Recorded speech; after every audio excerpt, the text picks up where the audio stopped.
السلام علیکم ملګرو. یو طرف ته محمد حارث د بنگلاديش پریمیر لیګ نه واپس راغو. یو میچ هم هلته ونکو او واپس په دې وجه راغو چې د پاکستان کرکټ بورډ محمد حارث ته ان او سی نه ورکوله او بل طرف ته اعظم خان ته ان او سی ملو شو د انټرنیشنل لیګ کوم چې په دوبۍ کې شروع دی آی ایل ټي ټي 20 دا غي لیګو ان او سی اعظم خان ته ملو شو او محمد حارث ته ملو نه شو. دا اوس ګوره د پاکستان کرکټ ټیم څومره فرق کوي پښتنو سره او بیا اعظم خان چې کوم دی د موین خان زوی دی.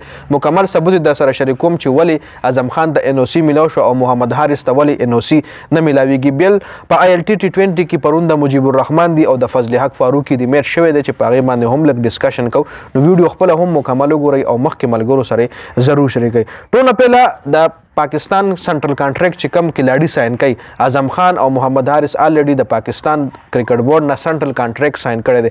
په دا کانټریکټ کې دا رولز هم دي چې تاسو به یو پی ایس ایل کوئ او پی ایس ایل نه علاوه دوه چې کم دي انټرنیشنل لیګونه به تاسو کوئ.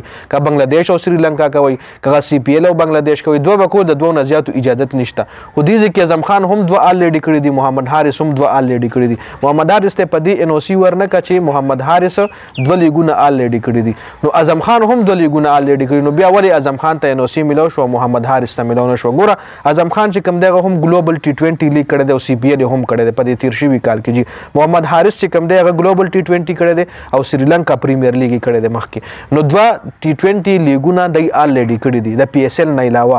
خو یو طرف ته اعظم خان ته ان او سی ملو شو او محمد حارث ته ملو نه شو. جی اعظم خان تاسو له معلومه د موین خان زوی دی او کې دې شو تاسو له دا هم پتر د پاکستان کرکټ بورډ چیرمن زکا اشرف په لو د پریخره. نو کې دې شي موین خان ته هم چانسز ډیر دي چې موین خان هم د پی سی بی چیرمن جوړ کړل شي. داغه د پاره چې کوم د بابر اعظم خلاف چې کوم مافیا سرګرم شي نو دا د موین خان هم ملګری دي. نو کې دیش د یوس موین خان لپاره لار سم کی او د پاکستان کرکټ بورډ راتلونکي چیرمن موین خان جوړ شي. اوس کوم موین خان د کرکټ بورډ چیرمن شو نو ان او سی چې کوم کس جاری کړي نو هغه هم ویلي کچري د پلان را باندې چیرمن راغو نو بیا خو زما جاب له خطر ده.